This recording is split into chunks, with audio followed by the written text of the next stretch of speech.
नज़्म व ज़ब्त से मुराद है कि हम जो काम भी करें वो सलीके और तरतीब से करें। काम करने के जो उसूल हैं उन्हें ना तोड़ें। नज़्म व ज़ब्त की मिसाल एक तस्बीह की सी है। जैसे एक धागे में तमाम दाने परोए हुए होते हैं। अगर इस धागे को तोड़ दिया जाए तो तमाम दाने इधर उधर बिखर जाएंगे। ऐसे ही कौमों में नज़्म व ज़ब्त ना रहे तो वो टूट जाती हैं और शिकस्त उनका मुकद्दर हो जाती है। नज़्म का मतलब है लड़ी में पुराना और ज़ब्त के मानी है रोकना। नज़्म व ज़ब्त कौमों और मुल्कों की सलामती, बका और तरक्की और कामरानी की अलामत होता है। नज़्म व ज़ब्त को अपना लेने से ज़िंदगी गुजारने का सलीका आता है। इससे ज़िंदगी में राहत और आसानी पैदा होती है। अगरचे इस खूबी को अपनाने के लिए शुरू में कुछ दिक्कत हो सकती है, मगर जब हम इसके आदी हो जाएं और ये पाबंदी हमारी आदत बन जाए तो बहुत राहत मिलती है। नमाज हमें नज़्म व ज़ब्त और इत्तेहाद व इत्तेफाक का दर्स देती है।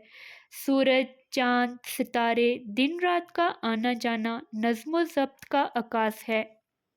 नज़्म व ज़ब्त और इत्तेफाक व इत्तेहाद इनफरादी और इज्तमाही दोनों सतह पर ज़रूरी है। जब तक कोई फ़र्द नज़्म व ज़ब्त नहीं अपनाता उसे मुश्किलात का सामना करना पड़ता है। जब वो उसका आदी हो जाएगा तो फिर उसे आसानी और आराम मैसर होगा। नज़्म व ज़ब्त की आदत हमारे लिए हर जगह मुफीद है। अगर ज़ब्त कायम न रहे तो कोई काम ढंग से ना हो सकेगा, बल्कि कामयाबी और कामरानी नामुमकिन होगी।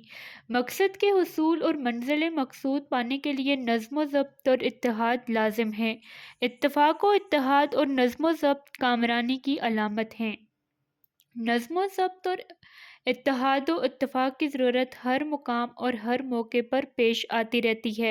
इनसे इंसान की ज़िंदगी में एक ख़ास सलीका और ठहराव आता है। नज़्म व ज़ब्त इंसान को कामयाबी की तरफ कशां कशां लिए चला जाता है। तरक्की और महराज सिर्फ नज़्म व ज़ब्त से ही मिला करते हैं।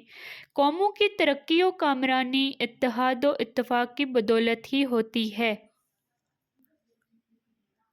एक मशहूर जनरल ने मैदान जंग में फ़तह पाने के बाद कहा था, मेरी फ़तह नज़्म व ज़ब्त की मरहून मन्नत है। हमें चाहिए कि हम ज़िंदगी के हर शोबे में नज़्म व ज़ब्त अपनाएं और इत्तेफाक व इत्तेहाद को अपना शिआर बनाएं। इंशाअल्लाह हमारी ज़िंदगी राहत और आसानी का मरक्का बन जाएगी और कामयाबी और कामरानी हासिल होगी। कायद-ए-आज़म ने हमें इत्तेहाद, तंज़ीम और ईमान का हुक्म दिया है। हमें कौम में इत्तेहाद और नज़्म व ज़ब्त लाना है। इत्तेहाद और नज़्म व ज़ब्त की पाबंदी इस्लामी और माशरती ज़रूरत है। वतन अज़ीज़ की सरबुलंदी के लिए कौमी नज़्म व ज़ब्त की बहुत अहमियत है।